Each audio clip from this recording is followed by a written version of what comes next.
پیغمبر علیہ الصلوۃ والسلام ارشاد فرمایي چې مال یو پیرا ما یو کس ولیدو چې یو غټ کاڼی براتلو او دې بنده ته په سر را گزار کېدو او دې گزار سره به د دې بنده کپړۍ وچاودلې شوه دا مازغه به درنه بهر راووتل او دا کاڼی به واپس ودرېدل. پیغمبر علیہ السلام فرمایي ما سوال وکړو دا څوک دی دا بد نصیبه انسان دا بد قسمت او بدبخته څوک دی؟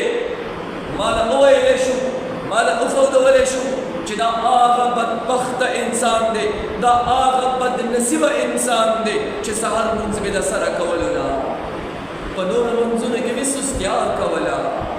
نو چې په نورو لمونځونو کې مې سستیا کوله مطلب دا مسلمان و. څوک مسلمان و کافر لمونځ کوي نه کوي مسلمان لمونځ کې مې سستیا کوله او سهار لمونځ مې کولو نه. دا سهار لمونځ کې دلته ولې مجبور کوئ؟ دا ټول خلک چې په کورونو کې اوږده پراته وي دا کم دلته چې شپږ اتلس کسه لمونځ ته راځي آیا دا شپږ اتلس کسه خوب نشي کولی؟ آیا صرف دا شپږ اتلس کسه مسلمانان دي؟ آیا صرف دا شپږ اتلس کسه د الله نعمتونه استعمالوي دا نور خلک یې نه استعمالوي؟ نو بیا ولې لمونځ ته نه راځي؟ ولې؟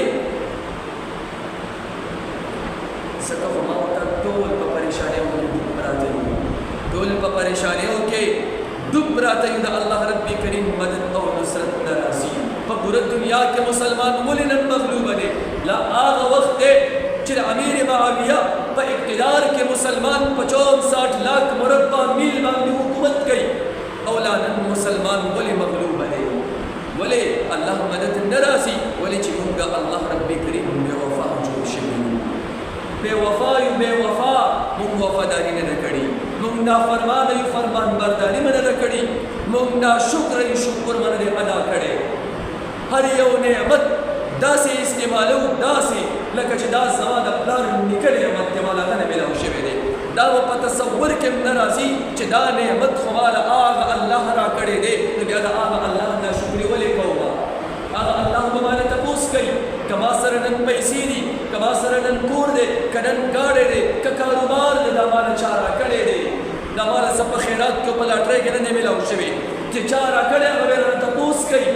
نو بیا ولې د هغه نافرماني کوې چې سبا جواب نشي ورکولی نو د هغه جواب دپاره نن تیاری ولې نه کوې چې سبا پرچې کې بیا خواره خوله دې نیولې وي نو راشه نن پرچې دپاره تیاري وکړه څه یاد که که نه څه یاد کا د دنیا پرچې کې خو به نقل وکړې د چا نه به تپوس وکړي هلته به څه کوې هلته به څه کوې هلته خو تا سره مور نشته پلار نشته رور نشته خور نشته ملګری نشته هلته به څه کوې صرف د الله په دربار کې به دوه خپې او دوه لاس ولاړ وي ستا په خپو باندې به میخونه لګېدلي وي ځمکه به د تامني وي ستا قدم به د ځای